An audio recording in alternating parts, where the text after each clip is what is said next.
Bienvenue dans ce nouvel épisode de podcast Pourquoi t'as fait ça? Aujourd'hui, on va mettre les pieds dans le plat. Dans nos milieux engagés, on a un problème qui est à mon sens, un problème majeur. On a des idéaux immenses, mais on nourrit souvent une peur bleue de la structure financière et on associe l'argent au système, la gestion à la compromission et du coup, ben, ça pose problème dans l'avancée de nos projets engagés et de l'impact qu'on va pouvoir avoir et qu'on espère avoir. Donc c'est vraiment l'argent, c'est vraiment un sujet qui est clé et j'ai la chance aujourd'hui de recevoir Hélène qui va un peu, nous briser cette croyance, limitante.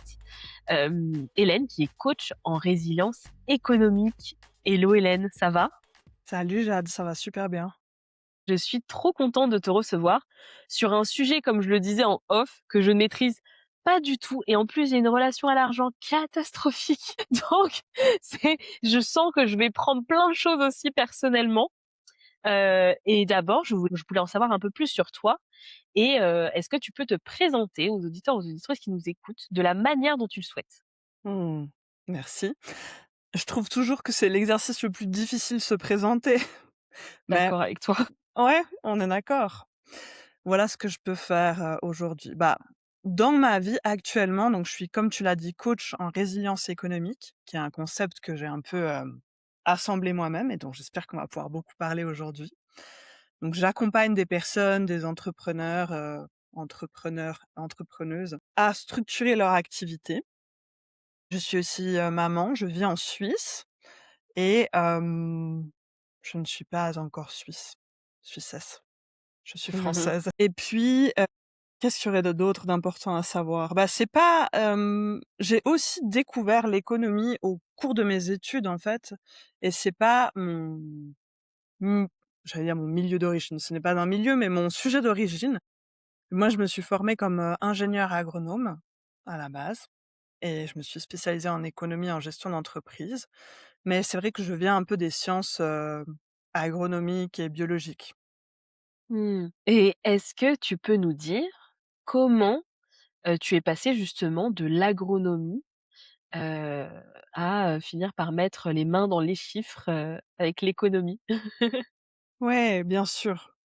C'est une grande histoire, mais je vais te faire la version, la plus simple. On verra s'il y a des chapitres que tu veux creuser. En fait, l'agronomie à la base pour moi, c'était pas bon, je pense que c'est quelque chose qui est assez peu connu quand on est enfant. C'est pas un c'est probablement pas le métier que je voulais faire quand j'étais toute petite. Mais quand j'étais adolescente, j'étais vraiment super passionnée par les chevaux et par l'équitation, mais aussi par les chevaux de façon générale. Et puis j'avais envie de pouvoir travailler dans l'élevage des chevaux. Et j'étais aussi quelqu'un qui avait des très bons résultats scolaires et je cherchais un métier un peu, à la hauteur de, ce que je pouvais faire. Enfin, un métier qui me fasse réfléchir aussi. Je voulais pas Mmh. juste travailler dans un élevage, de façon, comment dire? Pratico-pratique. Et en fait, j'ai cherché ce métier longtemps et j'ai fini par identifier qu'il existait à l'époque, c'était il y a quand même, un paquet d'années, hem, un un métier qui s'appelait ingénieur des haras nationaux en France donc et Mmh. qui permettait de, bah, de vraiment de gérer des haras au niveau national. C'était un poste de fonctionnaire et il y avait toute une formation qui permettait d'aller jusque-là et qui demandait de passer par la case ingénieur agronome. Et je me suis lancée dans ça étant adolescente et en fait, il s'est passé plein de choses. L'une d'entre elles est que, entre le moment où j'ai découvert ça au collège et le moment où j'étais dans mes études supérieures, les services publics ont été un peu, démantelés et en tout cas Mmh. les haras nationaux ont été complètement démantelés. Cette partie-là qui était donc un service de l'État a été vraiment, simplifiée pour faire des économies et à vrai dire, je comprends qu'on privilégie, l'hôpital et l'école plutôt que l'élevage des chevaux. Il y a quelque chose de d'assez logique là-dedans et le temps que j'arrive à mes études que j'avais prévu de faire, le métier n'existait plus, la formation n'existait plus en tant que telle. Ouais OK. et donc moi j'ai fait, des classes préparatoires, BCPST Veto.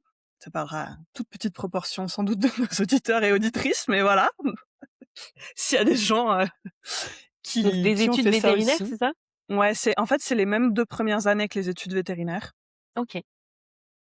et ensuite j'ai fait une école d'ingénieur, AgroParisTech, à OK. côté de Paris et à Paris.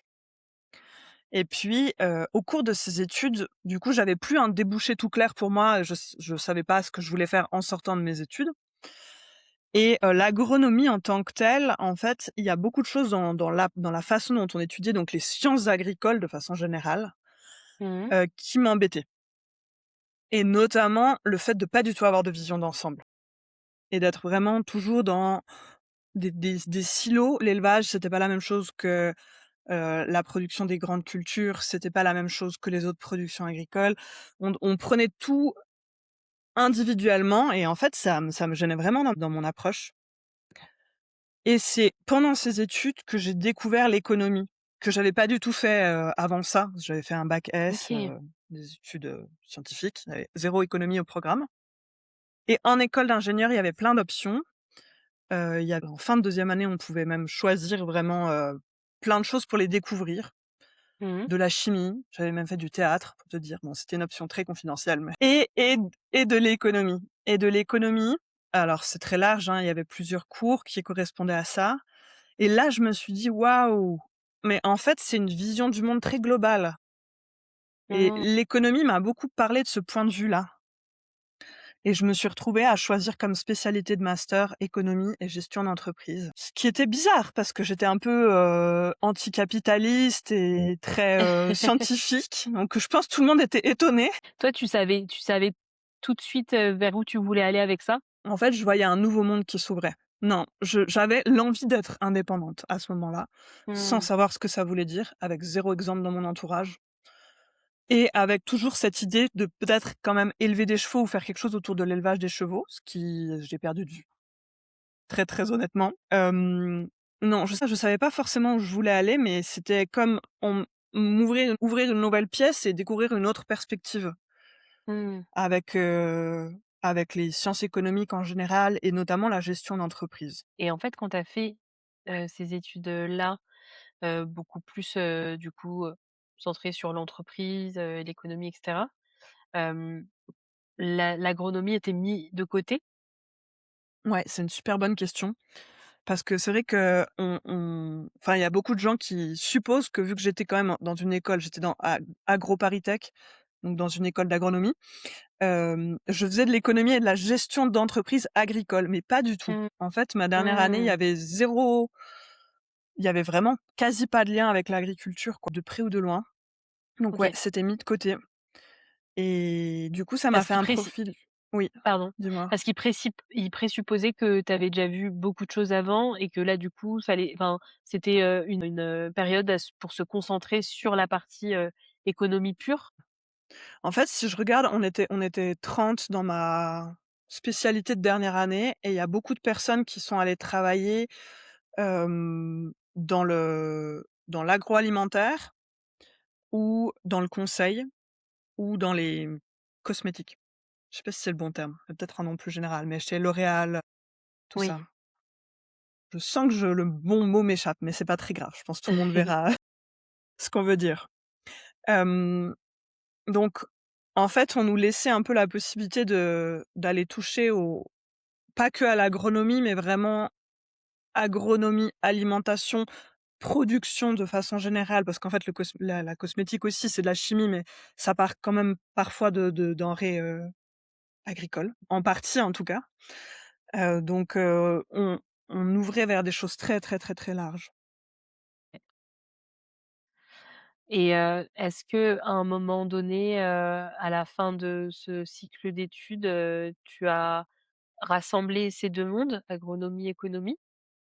De façon un peu forcée, parce que, je devais faire un stage de 6 mois de fin d'études pour, valider mon cursus et avoir mon diplôme d'ingénieur et pour ce stage, je cherchais une place vraiment, un peu comme les autres personnes de ma volée, très connectée à l'économie et j'avais une particularité, c'est que je cherchais en Suisse et donc OK. c'était moins facile que celles et ceux qui cherchaient à Paris, j'avoue et du coup, j'étais plus ouverte à de la variété et en fait, j'ai été, engagée dans un institut de recherche, agronomique, OK, institut de recherche de l'agriculture biologique. Donc comme je suis allée travailler dans un institut de recherche agronomique, je me suis retrouvée de nouveau un peu dans les questions agronomiques.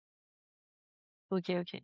C'est comme Et ça que c'était le pas pont s'est fait. forcément un souhait ou tu voulais, quand même toucher à ce milieu-là? Non, je crois qu'à ce moment-là, c'était pas un souhait. J'avais un peu perdu de vue ce qui m'intéressait dans l'agronomie. En fait, les choses se sont tissées plusieurs fois. Mais non, c'était pas forcément un souhait. Je pense que j'aurais pu travailler, ouais, vraiment aussi dans la big pharma, ça me fait bizarre de dire ça aujourd'hui, ou ou dans l'agroalimentaire ou dans le conseil, en fait, OK. dans un cabinet de conseil. Mais heureusement, la vie m'a dit: «Non, non, non, non Hélène, reste en lien. Tu vas voir, ça va avoir du sens de rester en lien C'est avec ça. l'agriculture». OK. Pourquoi la Suisse? Pourquoi la Suisse? Comme en fait, j'ai découvert, il y a pas mal de Françaises et de Français, par pas mal, je veux dire énormément, et en fait, on est beaucoup à être venus ici par amour et pour Mmh, poursuivre une relation, et c'était mon cas, en fait. Ma OK, compagne, est suisse et je voulais la rejoindre, et voilà. OK. Pourquoi la Suisse? Bêtement. C'était pas du tout, C'est simple. c'est simple, Non, mais c'est simple, c'est c'est simple. simple. Est-ce que tu peux maintenant nous raconter, bah, comment tu y es revenu suite à ça? Comment ça s'est passé? Parce que là, du coup, c'est une expérience salariée que tu as eue. Aujourd'hui, tu es indépendante. Qu'est-ce qui s'est passé entre-temps? Il s'est passé beaucoup de choses, mais en fait, effectivement, j'ai commencé, donc j'ai fait ce stage de fin d'études et ensuite, j'ai eu plusieurs contrats dans cette même entreprise et j'ai fini par y rester quasiment 11 ans. Donc OK.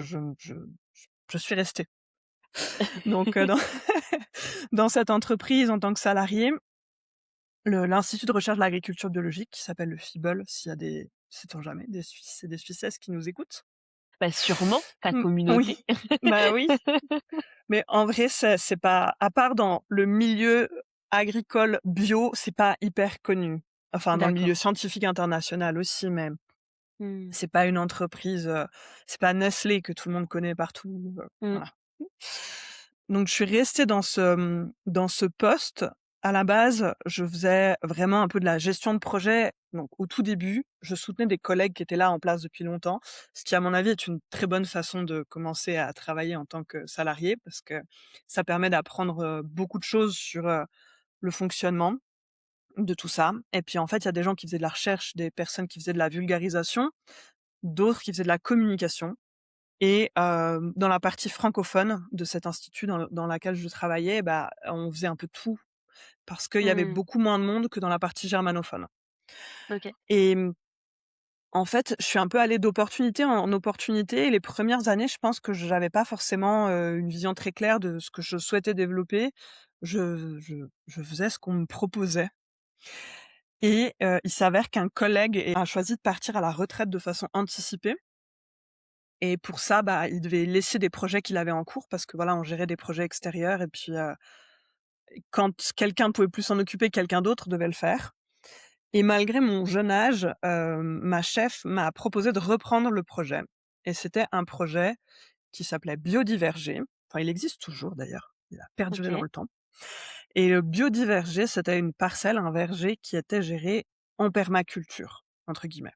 Je savais pas vraiment ce que c'était. Et du coup, bah, je connaissais le projet, la personne qui s'en occupait, mais j'avais pas de connaissances spécifiques sur la permaculture. Et du coup, ma chef m'a dit: «Bah, tu vas reprendre son projet quand il part à la retraite. Donc, s'il te plaît, fais-moi une formation en permaculture pour qu'on ait quelqu'un de crédible sur le sujet». Et je trouve très, très drôle parce que j'ai rencontré beaucoup de gens qui sont venus à la permaculture pour plein de raisons, mais moi, c'est ma chef qui m'a inscrite à une formation continue, quoi. J'avoue, C'était c'est pas, original. ouais.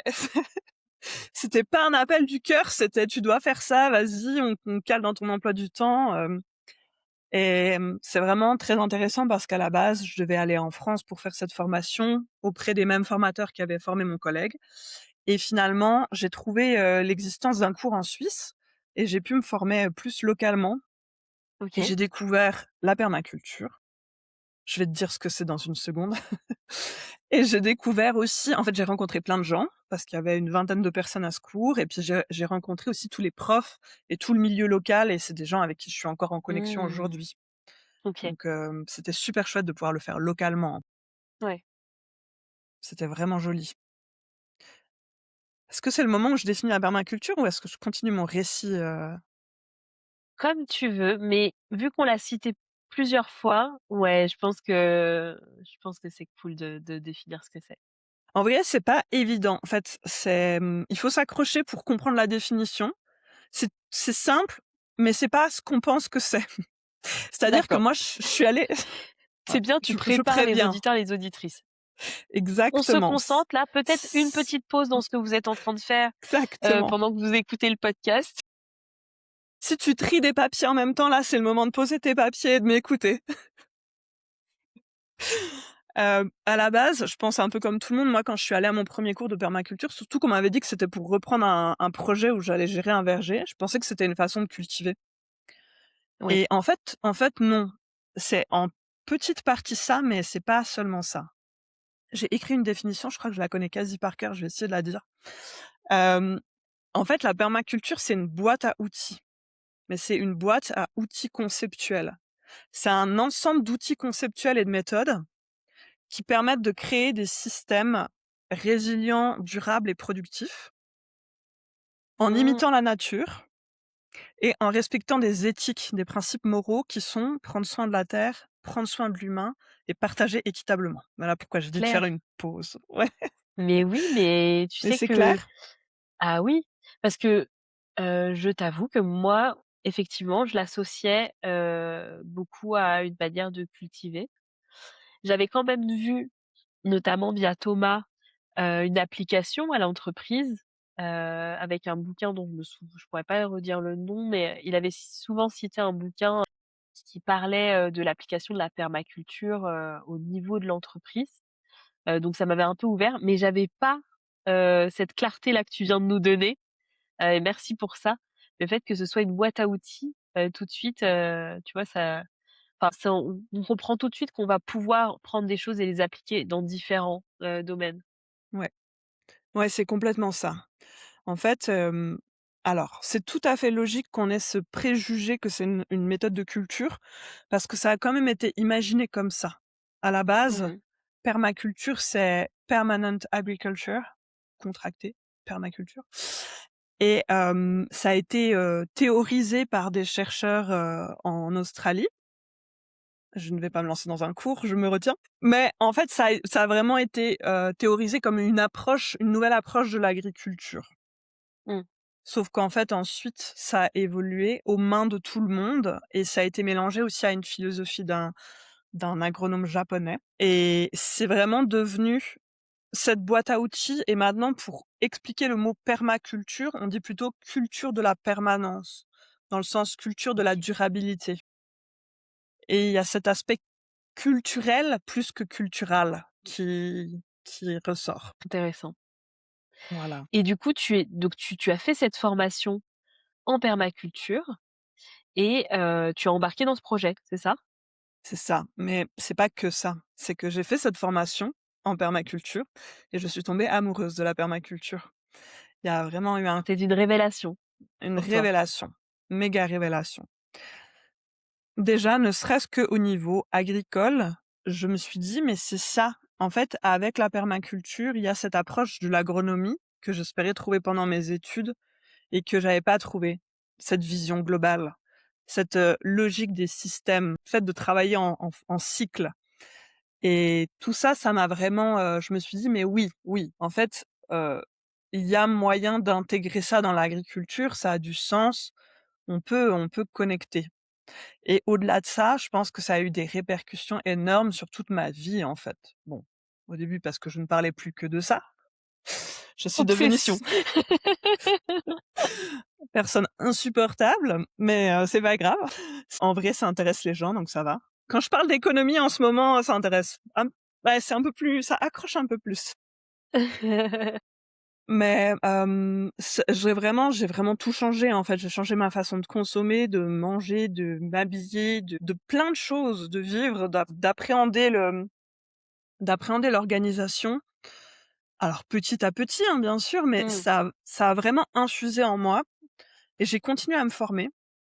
J'ai fait une formation continue plus longue sur le sujet pour devenir moi-même, enseignante et prof de OK, permaculture. Et c'est vrai que je pense que c'est un point de bascule qui m'a fait entrevoir aussi le fait de hem, reprendre du pouvoir personnel et pouvoir refaire des choses à mon compte. Jusque-là, en tant que salarié, je suivais beaucoup ce qu'on me disait. Bon, à l'époque, je veux pas dire de bêtises, mais j'avais, ouais, 24 ans, ça j'étais pas je 25 ans peut-être quand je me suis formée.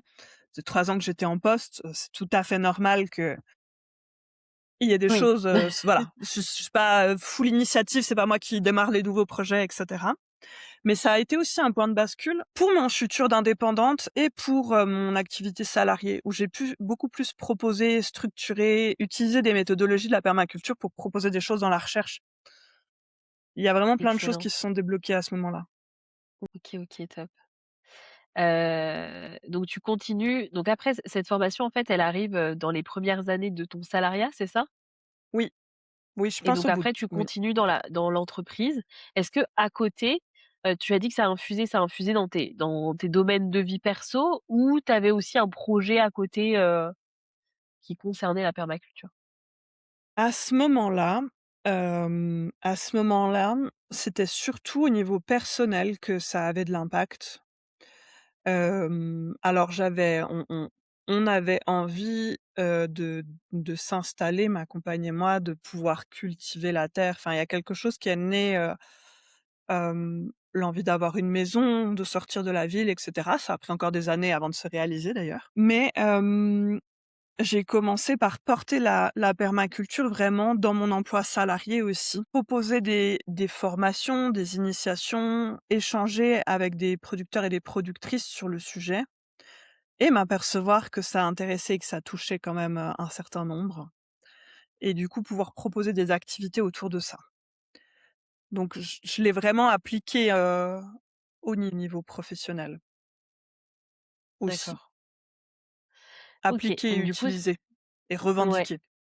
Ah, donc tu as aussi embarqué des gens qui n'étaient pas familiers de ce concept, de cette méthode? Énormément, ouais. En fait, je me suis dit: «C'est trop génial, il faut que tout le monde sache que ça existe» et j'ai utilisé le projet de mon collègue qui était beaucoup plus fort au niveau technique, on va dire et beaucoup OK. plus, lui, il était formé à la base en arboriculture, donc dans ce verger en permaculture, il avait vraiment beaucoup d'intérêt technique autour des arbres, autour de tout ce qui se passait et en fait, en me détachant un peu de ça, j'ai découvert qu'il y avait un engouement énorme, en fait, en organisant des visites. Il y avait, je sais pas, 50 personnes qui venaient. Des des des nombres qui sont rares dans le milieu agricole, en tout cas en Suisse romande et en fait, il y a vraiment eu tout un mouvement et j'ai pu organiser des rencontres, connecter des personnes, faire des formations et m'apercevoir qu'il y avait beaucoup de personnes intéressées. Mais c'est un sujet que j'ai démarré, en fait, au sein de mon institut de recherche. Et qu'est-ce qui a fait que tu as quitté cette société? Alors, avance rapide.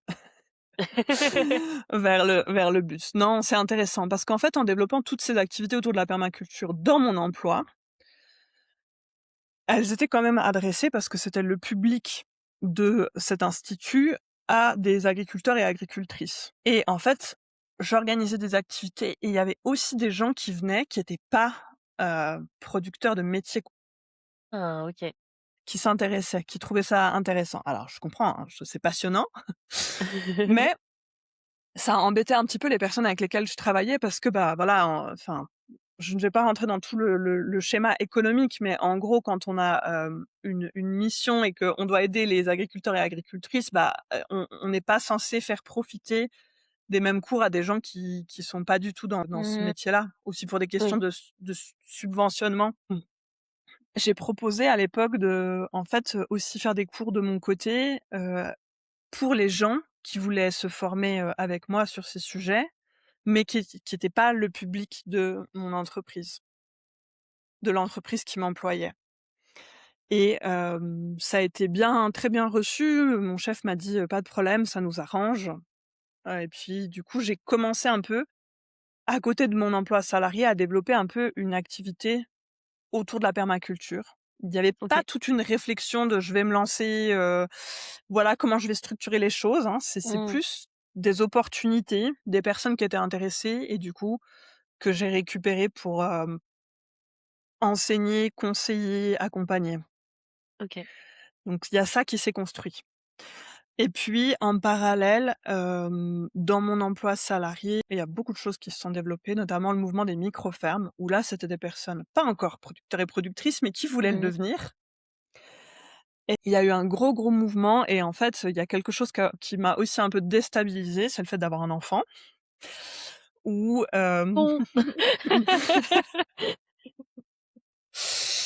l'expérience était intéressante, mais effectivement, J'adore.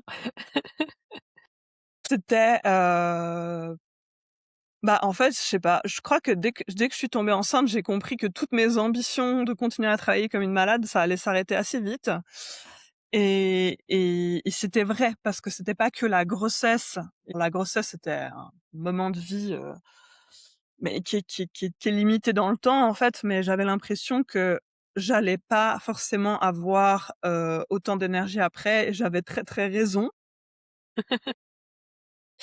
Claire. Hem, bon, déjà avoir un enfant, gros changement de vie et puis j'ai eu le modèle d'enfant qui dormait pas et qui Mmh. dormait pas la nuit en continu et il a pas dormi en continu jusqu'à quand même 4 ans. Donc je le sentais, hein. Je suis tombée enceinte, je sentais que ça allait pas pouvoir continuer de la même façon, mais effectivement, ça s'est confirmé. C'était même pire que ce que je pensais et ça m'a vraiment demandé d'adapter beaucoup de choses. Alors ça a été très créatif, hein, les adaptations, mais en fait, au retour de mon congé maternité, j'ai repris mon poste à temps OK. partiel.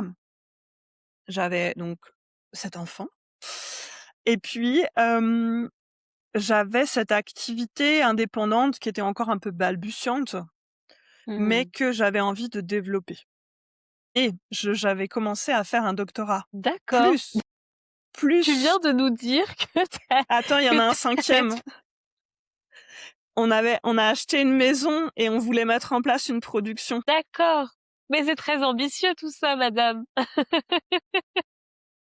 En fait, je pense qu'il suffit que je dise que je faisais tout ça en même temps pour expliquer pourquoi à un moment j'ai arrêté mon emploi salarié. Oui, je pense que Je là pense que là, tu vois, il y a ouais, le suspense est c'est il y c'est a un un peu brisé. moment On voit ouais, on voit où on va aller.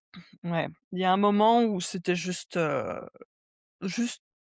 trop, Mais vraiment, tu fasses vraiment des trop. choix, quoi. Ouais. D'ailleurs, j'ai aussi arrêté mon doctorat. D'accord. C'était l'autre choix parce que, bon, il se reposait je faisais des choses qui se complétaient, hein, bien sûr. Il y avait une connexion entre toutes mes activités, mais, c'était trop compliqué. En fait, je pense que j'aurais dû faire un doctorat avant d'avoir un enfant et que l'état de ma mémoire et de mon fonctionnement cérébral post-enfant, en fait, ça a révélé beaucoup de choses qui étaient Mmh. probablement déjà là. Non, qui étaient déjà là. Notamment, j'ai appris beaucoup plus tard et il y a 2 ans que j'étais autiste. J'ai un diagnostic de TSA.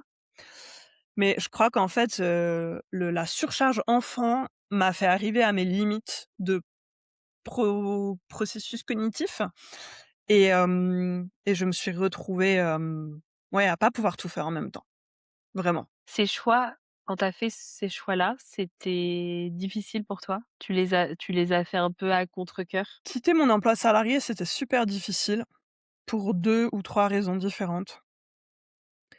Je pense que la plus profonde, c'est que j'ai commencé ce poste quand j'avais 22 ans et du coup, j'ai quitté quand j'avais 33 et en fait, ça avait vraiment participé à construire mon identité et quand je répondais au téléphone, je disais: «Hélène Bougoin Fible». Puis parfois, c'était un appel privé, tu vois? Quand je Ouais. répondais à un numéro que je connaissais pas, je disais le nom de mon entreprise et j'étais connue, on va mettre des guillemets, mais comme les activités que je faisais intéressaient pas mal, le grand public, le milieu extérieur, je me suis retrouvée dans plusieurs interviews à la télé, à la radio, dans les journaux. Il y en avait, je sais pas, 3-4 par an. Ce qui fait que j'étais connue et il y a encore des gens aujourd'hui, donc là ça fait 2 ans, un peu plus de 2 ans que j'ai quitté cet emploi, il y a encore des gens que je croise et qui me disent: «Mais tu es encore au Fible ou pas?» Parce que j'y étais tellement longtemps et je me suis tellement Oui, montrée à ce titre-là, que ça faisait vraiment partie de mon identité. d'accord. Et ouais, ça je pense que c'est la raison qui a été la plus difficile à surpasser. Ça a été le dernier truc que j'ai lâché, d'accepter que, bah, j'allais pas réussir à concilier et à rester, Hélène Bougoin du Fible, hem, plus longtemps, quoi. Mmh. Je pense que ouais, c'était vraiment le plus dur. Et après, qui m'a fait aussi hésiter, c'était je vais te raconter ça parce que je pense que c'est intéressant et important peut-être pour les personnes qui nous écoutent à un moment. Mais en fait, quand ça fait, plus de 10 ans que tu t'investis dans quelque chose, même si tu t'aperçois que ça fonctionne plus, tu peux avoir tendance à te dire: «Bah, en fait, je vais y arriver et j'ai déjà fourni tellement de travail, je me suis déjà tellement impliquée, ouais, j'y ai mis tellement d'énergie que j'ai pas envie de gaspiller cette énergie en changeant de direction». Et quand j'ai expliqué ça à ma psy, elle a fait le parallèle avec une relation amoureuse toxique. Elle m'a dit: «Vous êtes dans une relation toxique. Dès que ça va Ah! bien, vous êtes toute joyeuse Mmh. et dès que ça va plus, vous dites: "Oui, mais je vais réussir à réparer, puis j'ai mis tellement d'énergie"». J'étais là: «Ah ouais». En fait, si c'était un humain, mais j'hésiterais pas quoi, ce serait OK, ça fait enfin, Ouais. c'est fini. Mais là, c'était pas un humain, c'était un système, c'était mon métier, Mmh. donc je crois qu'ouvrir les yeux sur le fait que malgré tout le temps, les efforts, bah, ça prenait pas, ça allait pas prendre la forme que je voulais et là, c'était trop pour moi, bah, ça m'a aidé à faire le deuil aussi de cette relation, en fait. OK, Et ouais, je pense que c'est les choses principales qui ont rendu très difficile le fait de passer à la suite. OK. Donc du coup, cette période, tu as fermé, des chapitres, heu, tu as continué et ouvert, d'autres. Est-ce que tu peux nous en parler? Du coup, qu'est-ce que tu as commencé à créer à ce moment-là? Ouais, avec plaisir. Du coup, à la base, je voulais avoir un plan. En fait, je voulais que mon activité indépendante marche tellement bien que quitter mon travail soit facile et logique. Mmh. Et j'ai quitté avant ça parce que tant que mon travail me prenait la tête, mon travail de salarié me prenait la tête et était trop, enfin, créait cette surcharge, je n'arrivais pas à développer mon activité Oui, indépendante. Quand je me suis aperçue de ce mécanisme, je me suis dit: «Bon, faut pas que j'attende que tout d'un coup, mon activité indépendante marche. J'arrive de moins en moins à m'y consacrer, je vais lui donner la place». J'ai fait un peu ce saut, dans le vide de: «Bon, bah, quittons mon emploi salarié alors que j'avais des revenus, hein, mais pas suffisamment» et je voyais déjà ce qui allait poser problème ouais, et ce qui allait, tarir, en fait, ma source principale de revenus. À ce moment-là, je travaillais vraiment autour de la permaculture. J'ai accompagné notamment des personnes sur ce cursus de plusieurs années de formation continue que j'avais moi-même suivi et j'accompagnais, une 10-12 personnes en même temps par année mmh, et j'avais cette envie de mettre la permaculture au service de plus que juste la permaculture, tu vois? Comme c'est une méga boîte à outils, je voulais qu'elle serve au développement des entreprises et des personnes, à leur équilibre professionnel. Enfin, j'avais plein d'ambitions de ce côté-là et c'est ce que j'ai essayé de développer directement comme ça en sortant de mon emploi salarié. Sauf que, en fait, j'ai été hyper freinée par le terme permaculture. OK. Dans quel sens? Au-delà de mes explications et ma bataille pour dire que la permaculture servait à tout le monde dans plein de situations, c'était quand même énormément ramené à méthode d'agriculture ou méthode de jardinage. Et comme j'avais cette étiquette d'ingénieur agronome et ces 11 ans passés dans un institut de recherche en agriculture biologique, je n'aidais pas forcément. C'est pas comme si quelqu'un qui venait d'un milieu complètement extérieur avait dit: «Bah, Oui, regardez, on va faire de la permaculture pour, l'entreprise». M Chez moi, les gens connectaient quand même énormément ça à la production, ce qui était logique, hein.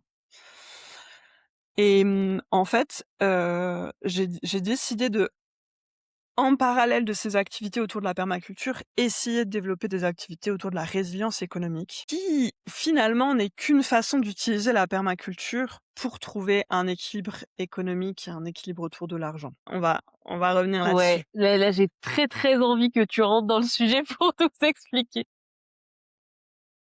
Très bien, très bien. Alors, en fait, je me suis aperçue que mon bassin de clients potentiels, de façon très, très mathématique pour le coup, parce que c'est un truc que j'aime bien faire, c'est genre calculer si ça va marcher ou si ça va pas marcher. Et les personnes que je pouvais former en permaculture étaient limitées. Parce que dans l'accompagnement que je proposais à ce moment-là, il y avait du présentiel. Donc déjà, ça veut dire que géographiquement, je pouvais parler, aux personnes en Suisse romande, peut-être un petit peu à la France voisine, mais les gens allaient pas venir.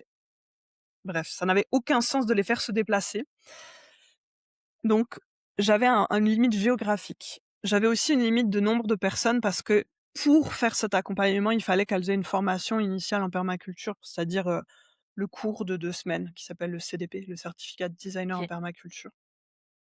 Et ça, bah, en fait, il y en avait peut-être, 4 ou 5 organisés en Suisse romande avec, 15 personnes, 60 potentielles personnes Mmh. intéressées par année. Puis, bah, sur les 60, bien sûr, tout allait pas vouloir faire une formation continue de plusieurs années. Voyez venir le fait que ça, et puis les taux de fréquentation des cours de permaculture baissaient au fur et à mesure. Donc D'accord. je voyais clairement venir le fait que, aussi chouette que soit mon offre, et aussi enfin, j'étais très bien placée, les gens me faisaient confiance, ça fonctionnait hyper bien, tout était au vert, mais en fait, mathématiquement, clairement, ça allait pas suffire. Et c'est là que je me suis dit: «OK, j'aimerais parler de façon plus large à des personnes qui ont des super projets qui me touchent». Notamment dans le milieu de la production agricole, c'est une partie des gens, que j'accompagne, mais aussi dans d'autres domaines. Des personnes qui Je vais faire une liste de quelques clientes que j'ai en tête, mais tu vois, des personnes qui sont herboristes et qui veulent accompagner des personnes sur des sorties pour reconnaître les plantes. Mmh. Une biologiste qui, fait de la formation pour les enfants, une naturopathe qui veut vraiment connecter sa pratique avec la nature. Plein d'autres gens qui ont plein de profils différents, à qui l'agronomie ça parle pas, et qui auraient grand intérêt à utiliser la permaculture. Et au début, j'avais un peu cette idée générale de: «Je vais apporter la permaculture à ces personnes», et ensuite je me suis dit: «Mais il faut que je résolve un problème très précis». Parce que souvent, on investit dans un service quand on pense que ça nous aide pour quelque chose de Oui. très net. Je pourrais faire du coaching de vie en permaculture, mais je suis pas sûre que je toucherai les personnes qui ont ces petits projets locaux et qui veulent y arriver. Et je me suis dit: «Bah, qu'est-ce que je sais faire et qu'est-ce qu'ils ont absolument besoin de savoir faire aussi?» Et la réponse était clairement de faire une structuration économique cohérente de leurs activités. OK. Parce qu'énormément se lancent dans le domaine du soin, dans le domaine, de l'accompagnement, dans le coaching, enfin dans plein de domaines, ils se lancent par passion Oui. et se posent pas 10 minutes la question de: «Beh, comment je vais gagner de l'argent?» Oui, Et facture, vision à mais ouais, moyen terme, à long terme et cetera. c'est ça. Donc c'est là que je me souviens pas, quand j'ai le concept, le mot, l'association des mots résilience économique est venue. Il y a pas une histoire derrière ça malheureusement, c'est venu. Et je me suis dit: «Mais c'est vraiment la résilience économique que je voudrais transmettre en apprenant à des personnes, en les accompagnant pour structurer leur activité, structurer la partie économique de leur activité». Et je fais ça 100% à travers des méthodologies de permaculture, mais c'est marqué nulle part. Ah, OK. Et quand tu échanges avec ces personnes-là, quand même tu nommes cette méthode? Enfin, tu en parles un peu ou pas du tout? Ou ça dépend des personnes aussi peut-être, des profils? Ça dépend des profils. Il y a un certain nombre de personnes, quand je sais qu'elles connaissent la permaculture, je leur exprime, en des termes, de boîte à outils permacolle. Oui, Là, on va faire une analyse fonctionnelle, là, on va faire ça parce que je me dis: «Ça fait tilt et ça les aide de savoir ce qu'on est OK. en train de faire». Après les personnes qui connaissent pas du tout la permaculture, je pense que ça sert à rien de leur donner, les termes. Donc oui, ça dépend. Évidemment, je mentionne à un moment ou un autre ma passion pour la permaculture et le fait que je l'utilise. Ça ressort souvent, mais je l'utilise pas dans ma communication, je l'utilise pas sur LinkedIn, je j'en parle pas dans mes pages de vente, j'en parle OK. pas dans les les espaces où on va apprendre à me connaître, en fait, et à avoir peut-être envie de travailler avec moi. Et dans les Mmh. espaces où j'explique ce que je fournis comme service, je mentionne pas la permaculture. Pour l'instant, peut-être un jour, aurais-je le courage de retourner à mentionner la permaculture dans ces espaces?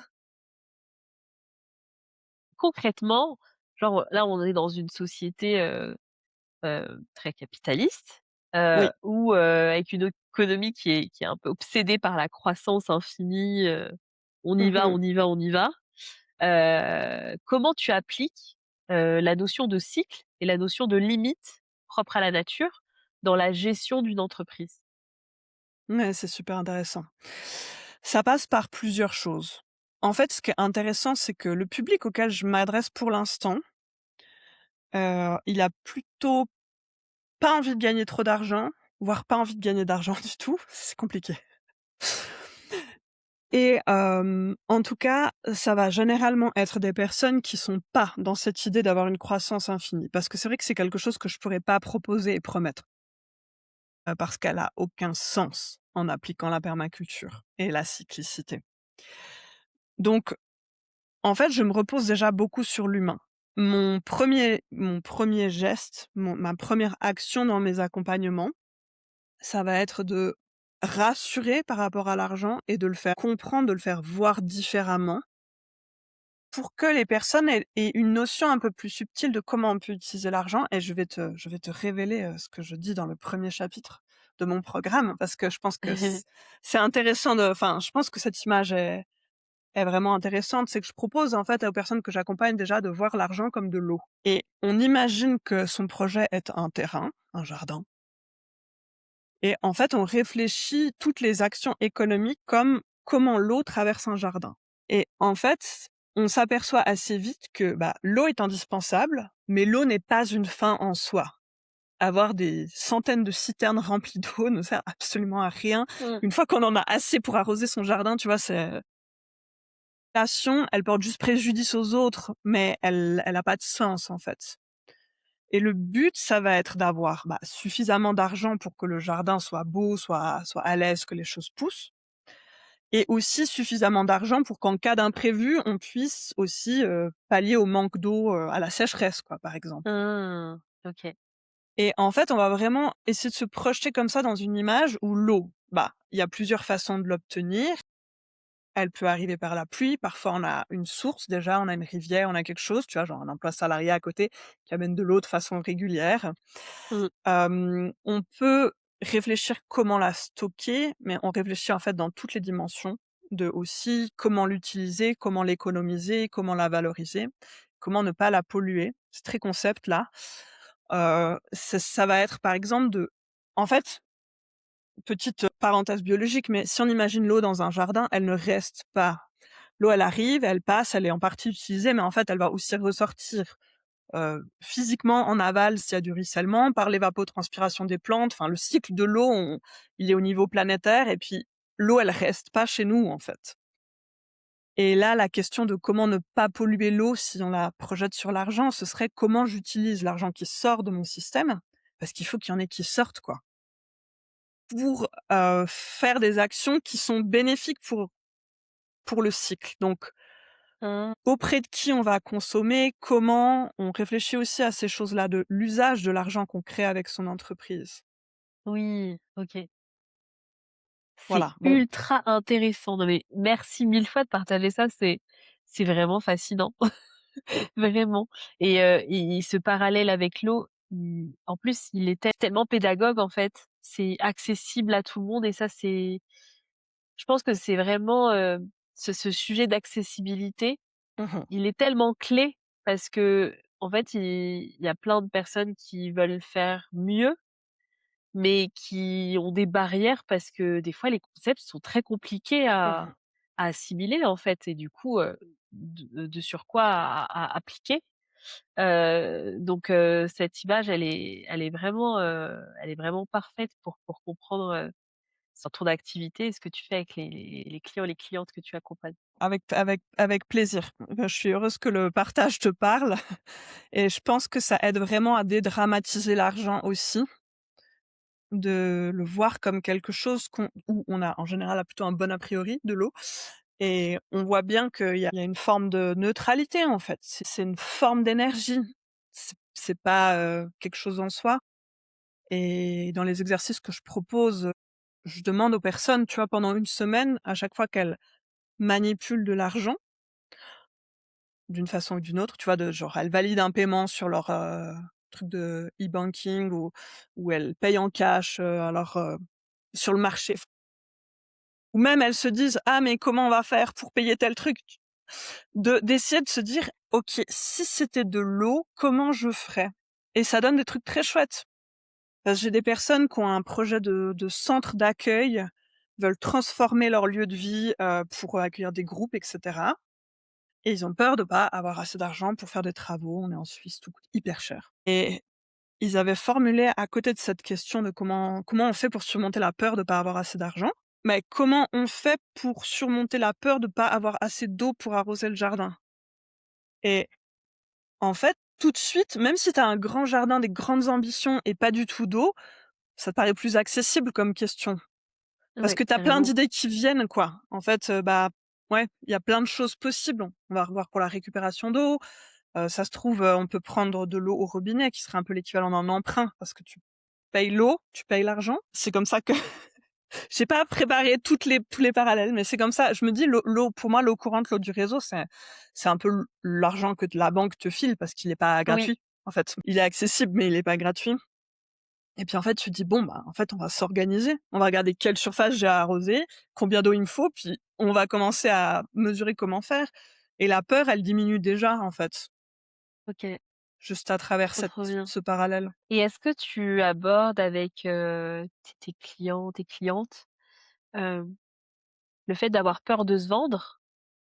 Et est-ce qu'on peut dire que, ça peut se transformer en fierté de se financer au final? J'adore cette façon de voir les choses. Oui, parce qu'en plus, il y a un des principes de la permaculture. Je vais pas méga détailler ce que c'est, mais en gros, ce sont des phrases qui nous aident à concevoir, enfin, qui font partie de ces outils conceptuels, les principes. Et puis, il y en a un, c'est obtenir une production. En fait, pour qu'un système fonctionne, il faut qu'il produise. Et il y a beaucoup de mots, des systèmes naturels qui ont été un peu galvaudés par, l'industrie et la finance et le terme production en fait partie, je trouve. Hem, Parce que une production, c'est juste en fait, quand dans la nature les choses fonctionnent bien, il y a un surplus qui est créé, tu vois? Même si le jardin, il est genre à l'abandon, si on imagine, ou même si c'est une forêt, il y a pas, des fruits et des légumes qui poussent, OK, mais il y a de la biomasse qui est créée à partir de l'air, du soleil et avec le sol, en utilisant le sol aussi. Et donc en fait, avoir une activité qui produit et notamment qui génère de l'argent et qui génère d'autres choses, hein. Dans la production, je pense qu'on peut mettre le bonheur, le bien-être, le temps, le repos, enfin tout ça.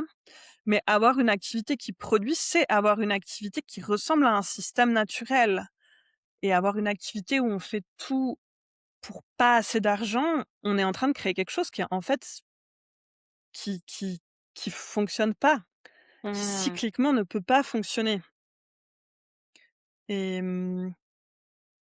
mais j'aime beaucoup la façon dont tu as dit que se vendre, c'est finalement assurer l'arrivée de revenus et c'est vrai qu'on Oui. peut vraiment voir les choses comme ça aussi. C'est que, il y a une vraie importance au fait de faire rentrer de l'eau dans son système à un moment ou à un autre, en fait. Mmh.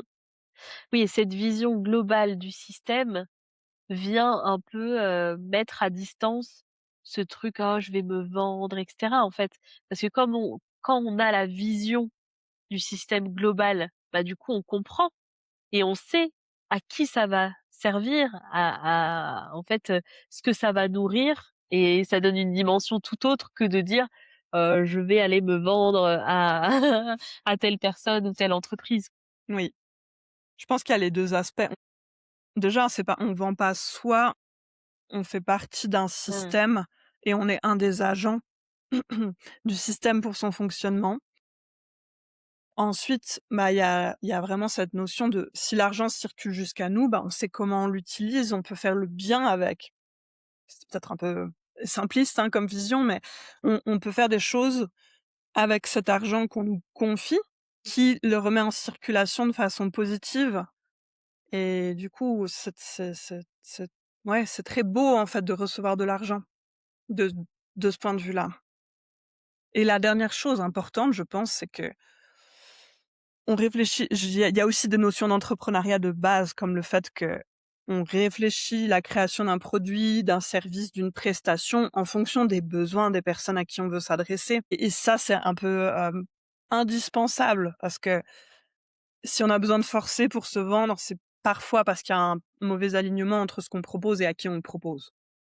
Donc Mmh. ça, on peut l'éliminer de façon, en amont, en réfléchissant à qu'est-ce qu'on est en train de faire, de proposer, est-ce qu'on rêve dans son coin ou est-ce qu'on est passé à l'action, on a les proposés et puis on regarde, on Ouais. regarde comment les choses prennent forme. Ça, c'est aussi un enjeu des personnes, avec lesquelles je travaille, le fait de super méga bien préparer,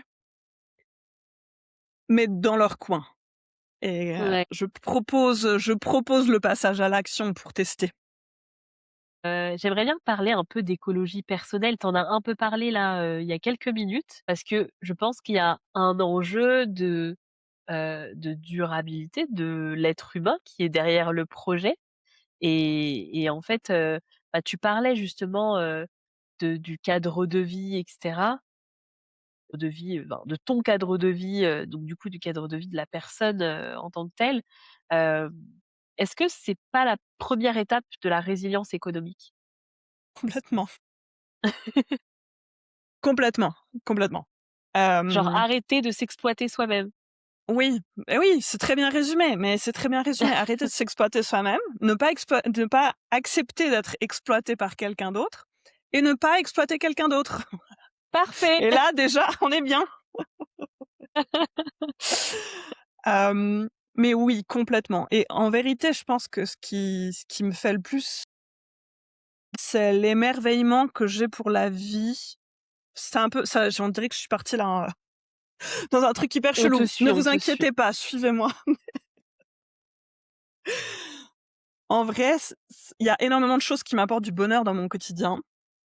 Et j'ai envie de cultiver ça particulièrement et le cadre de vie, il est hyper important pour moi et le fait de quand j'ouvre ma fenêtre, pouvoir regarder au loin les montagnes, de voir les oiseaux, de voir des animaux sauvages, de pouvoir aller marcher en forêt, de m'occuper de mon jardin, même si, ça n'est plus, non plus un des trucs centraux de notre vie de cultiver. On aime on a un peu levé le pied là-dessus aussi. De pouvoir m'occuper de mon enfant, si on parle pas de l'extérieur, mais de l'intérieur, de la maison, d'avoir le temps, donc on fait l'instruction en famille, on fait l'école à la maison. Donc de pouvoir prendre le temps d'avoir ce partage autour de l'éducation, de l'instruction, de créer, d'avoir le temps de f je sais pas, de se reposer, de faire du sport, de faire de l'art. Je pense que c'est l'essentiel Mmh. et chez moi, chez nous, ça passe par une certaine sobriété où on va pas chercher à travailler énormément pour gagner énormément. La corrélation est d'ailleurs pas toujours, on est d'accord, hein, aussi simple que ça, mais où il va y avoir vraiment une grosse attention sur le fait que, mmh, la création la résilience économique, elle existera vraiment pas que si mon entreprise, elle tourne et elle génère, de l'argent pour se suffire à elle-même, mais si elle fait ça en respectant mes besoins et notamment mon besoin de connexion avec la nature Mmh. et qui, je pense, est un besoin assez universel, même s'il n'est pas satisfait pour tout le monde.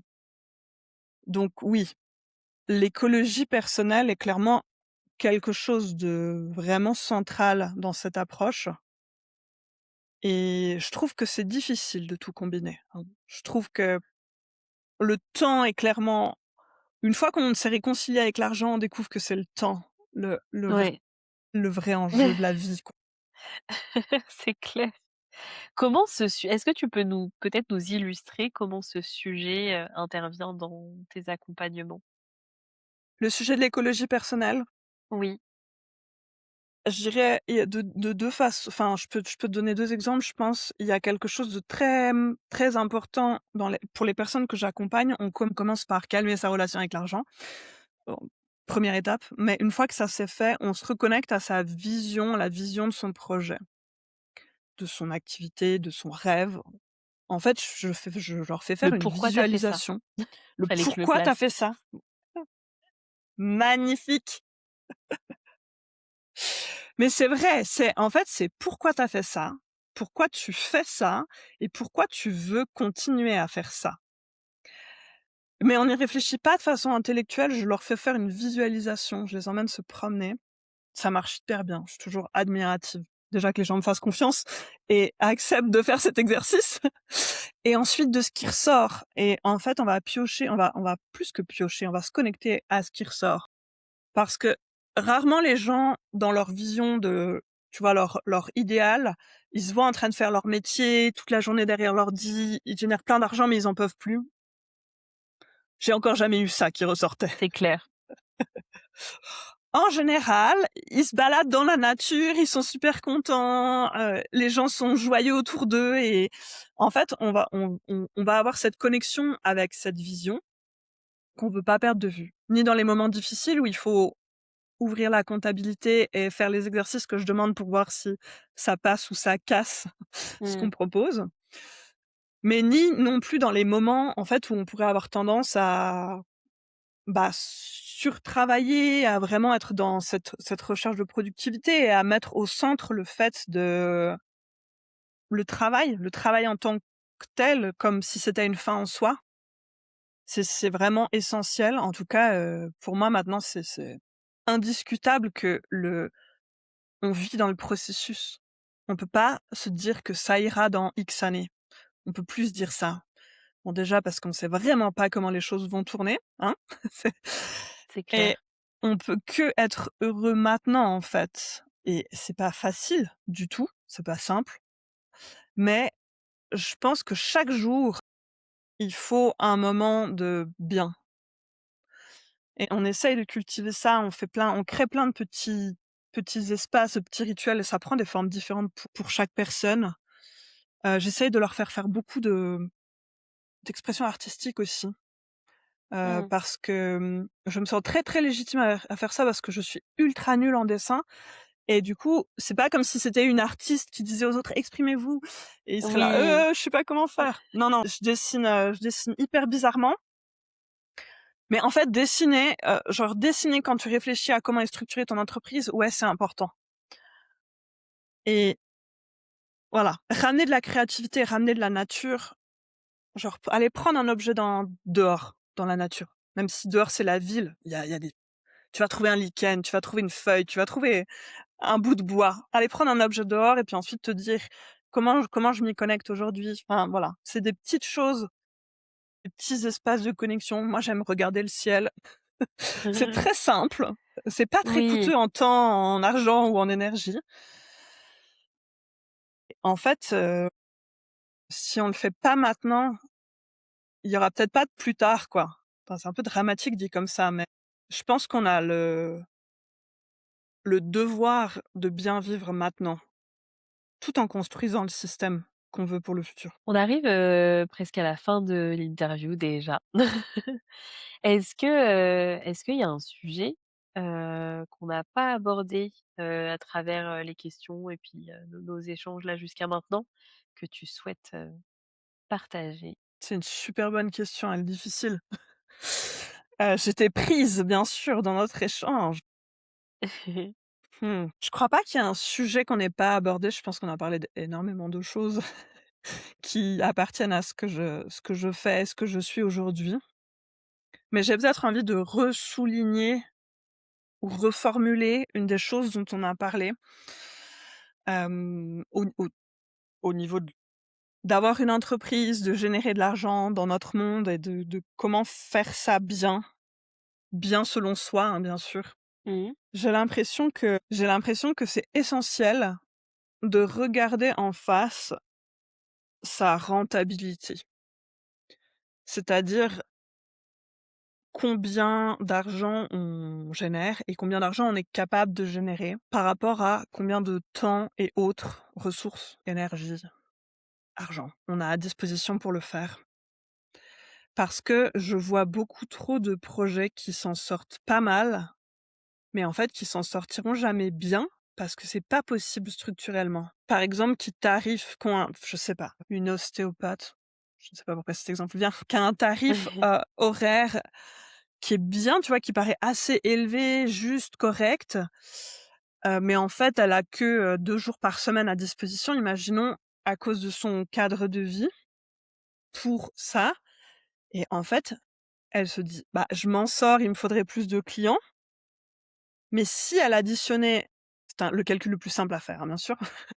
Si elle additionnait son nombre d'heures disponibles, si elles étaient vraiment remplies, ces heures, et qu'elle multiplie ça par son tarif horaire, bah, en fait, parfois, on réalise que non, il y a pas de monde où ça se passe bien et je trouve que c'est super important parce qu'il y a rien de pire que de s'épuiser des années à chercher plus, par exemple, de clients, dans le cas de cet ostéopathe, plus de patients, alors qu'en fait, en avoir plus va pas changer le problème fondamental et la réponse est peut-être pas de monter, le tarif horaire ou de faire plus de jours si c'est pas possible. La réponse, elle est peut-être super différente et créative et dans une autre forme de d'utilisation du temps pour gagner de l'argent, hein. Oui. Mais par contre, le calcul très bête de base pour, les personnes qui produisent des légumes, de multiplier la surface par combien d'argent ils arrivent à gagner au mètre carré, puis voir si en fait, s'ils arrivaient à tout vendre leur production ou s'ils arrivaient à produire plus, en fait, est-ce qu'ils s'en sortiraient vraiment? Je finis pas avec le plus fun, je suis désolée. Oui, faut regarder nos chiffres en face et souvent j'aime bien quand tu dis que la solution, c'est pas forcément d'augmenter son temps de travail, d'augmenter ses prix parce que tout de suite, c'est les premières choses qu'on va se dire. Puis, Mmh. on va se dire aussi, «Ah bah non, mais je vais pas pouvoir augmenter beaucoup plus mon tarif» parce que c'est les tarifs qui s'appliquent en fait. Enfin, personne ne paiera plus cher et le fait de se dire qu'on peut trouver d'autres moyens, de venir, financer, la vie qu'on souhaite et le projet qu'on porte. Je trouve que c'est super intéressant et au final, ça ouvre le champ des possibles et du coup, ça Mmh. nous sort de cette case où on se dit: «Ah, faut que je travaille plus, mais en fait, j'ai pas plus de temps et faut que j'augmente mes prix, mais personne, n'achètera à ce prix-là». Donc non, c'est cool de pouvoir ça. Est-ce que tu as un exercice. Je te prends un peu au dépourvu, si tu en as pas, tu me dis. Est-ce que tu as un exercice à partager aux personnes qui nous écoutent, pour commencer en fait à cheminer par rapport à tout ce que tu viens de nous partager? Mmh. Ouais, enfin, là, il y a une chose qui me vient, voilà. Exercice inventé sur le vif. Il y a un truc que j'adore faire, c'est, utiliser des images de la nature, des images de la nature. Par exemple, j'ai des exemples devant moi, mais je vais pas te les montrer parce que mes dessins sont trop approximatifs, mais une feuille, un flocon de neige, une fleur, une montagne, le ciel, la rivière, la mer. C'est ça que je veux dire par image de la nature. Pour les comparer avec des systèmes pas de la nature, tels que nos entreprises. Donc ma proposition, ce serait de penser à un truc de la nature que vous kiffez vraiment. Je sais pas, un arbre, une mare, enfin c'est voilà, la 1re chose qui vient, même si c'est bizarroïde, une abeille, ça peut être un animal, hein, aussi, je sais pas. Hem, Pensez à quelque chose que vous aimez vraiment, dessinez-le schématiquement sur une feuille et demandez-vous si votre projet, entreprise, activité actuelle était ça, cette montagne par exemple. Comment est-ce qu'elle est organisée? Est-ce que vous pouvez placer les différents éléments à différents endroits? Je sais pas si c'est une abeille, comment vous faites pour butiner? C'est quoi votre système digestif? C'est quelle partie de votre entreprise? Vos ailes, c'est quelle partie de votre entreprise? Votre dard, c'est quelle partie de votre entreprise? J'ai pas les réponses, hein. Pure créativité, essayez de regarder si genre il y a ou faites un dessin de ce qui vous plaît et regardez si vous arrivez à en faire connecter ça à votre entreprise. Et qu'est-ce qui ressort? Est-ce que c'est une Ouais. représentation qui vous plaît? Est-ce qu'elle est complète? Est-ce qu'il y a des parties de votre entreprise qui rentrent pas dans ce dessin-là? Est-ce qu'au contraire, il y a des fonctions, de la montagne que vous utilisez pas dans votre entreprise? Enfin, qu'est-ce qui ressort? Excellent, merci, merci. Ça nous ça nous pousse à faire un pas de côté au final et à prendre du recul et trop, trop bien. Bah, j'essaierai de faire l'exercice aussi, de mon côté. Merci beaucoup. On arrive aux 2 dernières questions du podcast. La première, c'est quelles ressources, quel que soit le format, tu peux conseiller à nos auditrices, nos auditeurs, notamment autour peut-être de la permaculture, mais si tu as aussi d'autres sujets. Mmh. Il y a énormément de choses autour de la permaculture. Moi, il y a un livre que j'ai trouvé vraiment pratique et accessible. Il parle de la permaculture un peu autour de la question agricole, mais je trouve que ça aide quand même super bien à se projeter sur ce que c'est.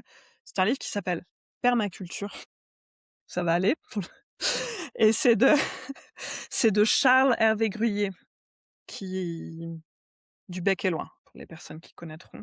C'est son premier livre. Il y a aussi un livre géant, qui fait 5 kilos, qui est en 3 tomes et là, qui rentre dans des détails techniques dont vous avez probablement pas besoin.